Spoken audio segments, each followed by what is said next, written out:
குலதெய்வம் கோயிலுக்கு போகலாங்களா? எங்கன்னு பார்த்தீங்கன்னா வேலூர் தான். வீட்டிலேருந்து ஒரு 3 o'clockலாம் கிளம்பிட்டோம். பக்கத்தில் இருக்க கோவிலுக்கு வந்து கற்பூரம் ஏற்றி சாமி கும்பிட்டு கிளம்பியாச்சு. 6:37 போல் ரீச் ஆகிட்டோம். இந்த ஊரில் எனக்கு நிறைய மெமரிஸ் இருக்குது. நம்ம ஸ்கூல் படிக்கும் போதெல்லாம் இயர்லி ஒன்ஸ் லீவ் வரும், ஆனுவல் லீவு.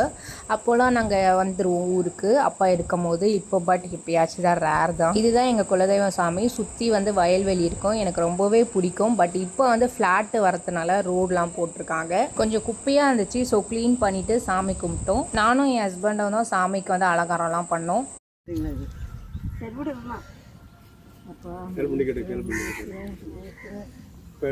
ஃபஸ்ட்டு வந்து முனீஸ்வரனை கும்பிட்டு அதுக்கப்புறம் காளிக்கும் வந்து நானும் என் ஹஸ்பண்டும் தான் எல்லாமே பண்ணோம்.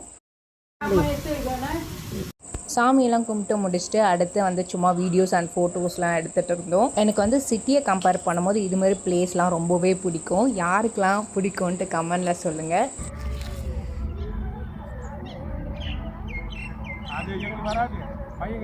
ஃபோட்டோஸ் வீடியோஸ்லாம் எடுத்து அடுத்து வந்து பெரியப்பா வீட்டுக்கு தான் வந்தோம். பெரியப்பாலாம் வந்து இங்கே தான் தங்கியிருக்காங்க, வேலூரில் தான். என் அப்பா மட்டும் சென்னைக்கு வந்தாங்க. நாங்கள் கல்யாணம் ஆகி நானும் என் ஹஸ்பண்டும் ஃபஸ்ட் டைம் வரதுனால கொஞ்சம் ஸ்பெஷலாகவே கவனிச்சாங்க. கொஞ்சம் நேரம் அங்கே டைம்லாம் ஸ்பெண்ட் பண்ணிவிட்டு அதுக்கப்புறம் கிளம்பிட்டோம். அகெயின் வேலூர்லேருந்து சென்னைக்கு வந்து ஒரு 3 hours ட்ராவல். எதுவுமே சாப்பிட இல்லைன்னு நினச்சிட்டே இருந்தேன். போகிற வழியில் வந்து நுங்குலாம் விற்றுட்டு இருந்தாங்க. நுங்கு வாங்கி போட்டு அப்படியே சாப்பிட்டுட்டே போயிட்டோம்.